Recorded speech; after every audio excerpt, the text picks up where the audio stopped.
Barb. I just wrote it for you. Okay, and then, who else do we have? Is that us? And then we have our Juggalo family here. Thank you guys for coming here. Did you guys like the movie? As long as we made you guys happy, I'm happy. Okay, sorry. Yeah, no, of course. I had to check in with them first. Of course, no, for starters, I just want to watch every movie with Juggalos right now. Such an amazing, fun experience. Yeah, could you just start by talking about where the idea for the movie came from and what made you want to make a movie about this? I don't know, I'm from Jersey, and we, like, growing up, we would just, like, hang outside of 7-Elevens, right? So I, like, love that kind of, like, big joker culture, and so I wanted to write about those kids, and they make me happy. And I also just wanted to write a piece that's, like, more for women that are messy and abrasive and don't get roles. Like, there's not a lot of roles for women that are terrible, which is what I love. So I wanted to combine those worlds and those places and put them all together. And then the Juggalo community just seemed like the most understood, great group of people on the planet, and I wanted to put them all together into a film, if that makes sense. Yeah, and did you do a lot of Juggalo research? No, okay. I should have done more. I should have done a lot more. I know, I didn't go to the gathering until we shot at the gathering. But I had seen a beautiful documentary by Sean Dunn, I want to say. I'm going to mess this up, but it's called American Juggalo, and it's a beautiful documentary on Vimeo, and I loved it. And it just like, I love the community that they have, and I wish that more people would like find their people the way that these guys have. And so I kind of, I love you. And so I kind of wanted to like write about at that age of the like pre-teen age. You're getting bullied, and we all feel weird. Like every single person, no matter how you look, you feel weird and like you're the outcast. So I kind of wanted to write about this kid who finds solace and a sense of community in these guys, and they're so welcoming, and like that was just kind of the message that I wanted to take on for the film. Great. Yeah. Could you talk about finding your amazing cast, and then I'd love to hear from the cast. They were nice enough to just do it. Like I begged them. I mean, I think to what Laura was saying, I mean, the script came to me, and I just was so attracted to the idea of a film about a woman who's kind of an asshole. We don't get to play those women very often, and if you do, you're like the asshole in the film. We certainly don't make films where that person is the hero. Whereas in our lives, some of us are assholes sometimes. All right. So I like the idea that there was a movie where that was the hero. The hero was like sort of broken. So I was willing to do anything to be in this film to help Laura make this movie, because I think it's important that we, not only that we, you know, foster female writers and filmmakers, but we let them make movies about female characters that we don't get to see all the time. Because I think that, you know, when you lend your talents and your time to that, you're just paying it forward for the future for yourself.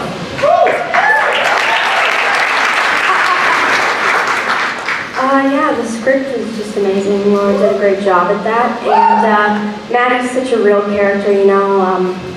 Yeah, I really connected with her when I read the script. But you know, the Juggalos are amazing as well, and they're just such cool people, and they really are the best. They're nice and they're welcoming, and it's family. I just wanted to say that so many of those hilarious lines were stuff Laura Steinel thought of on set. The black belt line, the slinky, I had a slinky, she's like, oh dude, we're using that slinky, man. Like, yeah, we found it in the yard. And the script was such a gift to read, and I was playing a lot of bad guys, and this just felt like a big present for me, and I'm so grateful to her. Are there any questions from, oh, yeah, sorry. Oh, I just have more compliments for Laura. Hey, Lauren. I've never worked with somebody who was so clear and precise on what she wanted. She knew what scene we were shooting. I mean, while we were shooting a scene, she'd be like, okay, well, the scene that's going to come before that in the movie is this, so we need to make sure the pace is this way. And it was so, like, I felt like I knew what my part in this was, whereas sometimes you just kind of feel like you're in a little bubble and you're doing your thing and you hope it fits with the rest of the movie. But with this, I knew exactly what Laura needed from me. She came to my fitting, like, that has never happened in my life.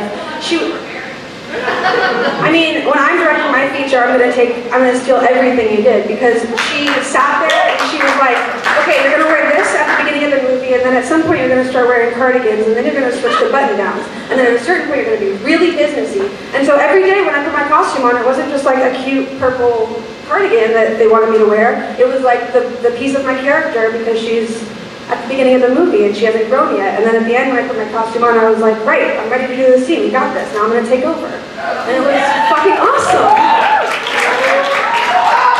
Cool, does anyone in the audience have something they want to ask? Yeah, right here. Bryn.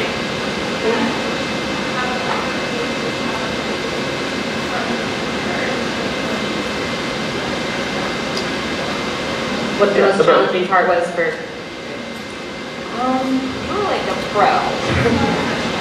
I mean, you know, the crime scenes always take a minute. You have to really find that place. It's not like you can just pretend. You have to be in the moment. You have to really understand what Maddie's going through and what she's experiencing. And it was hard to just, you have to take a step back and you got to think about, what is she going through? And what is she experiencing with this bullying and all this, and this bad stuff that's happening to her? So that was probably the most challenging. That's a better explanation of acting than I will ever give. Well done. Cool, another question? Just shoot your hand right out. You have one. Yeah. The filming the dancing scene, how nervous were you guys?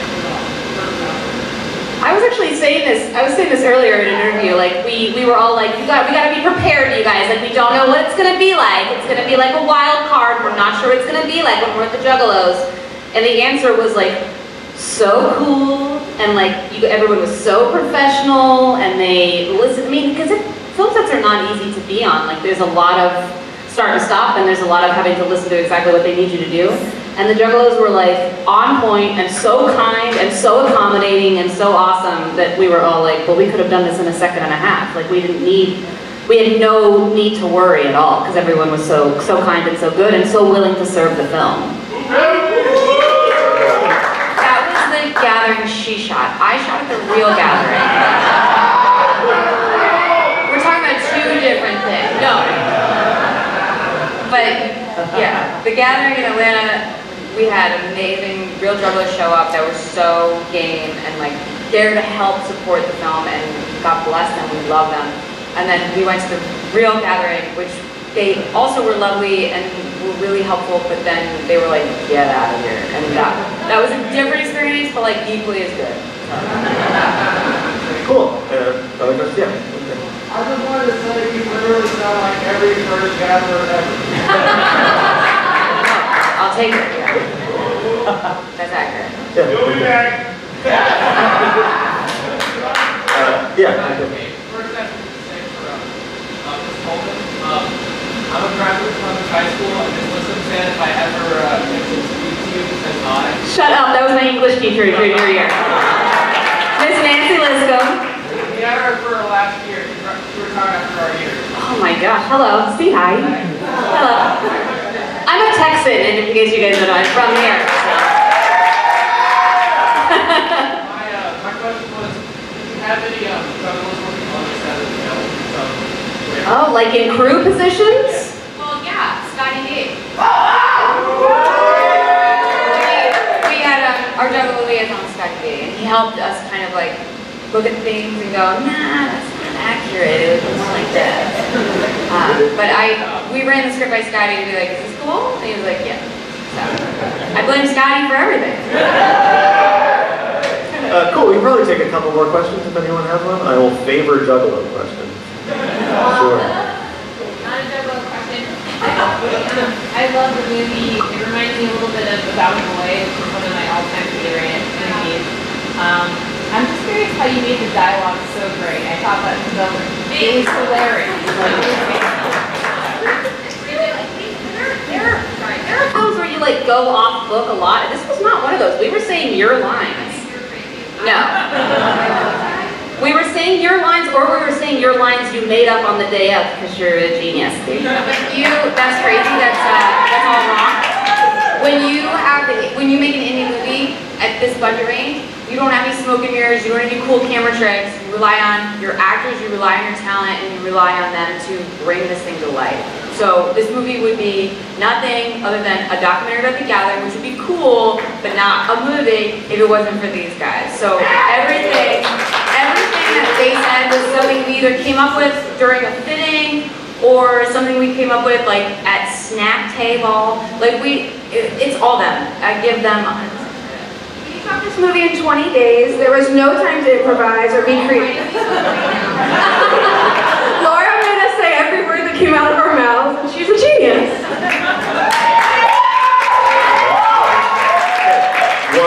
One last question. If someone has something, yeah, right there.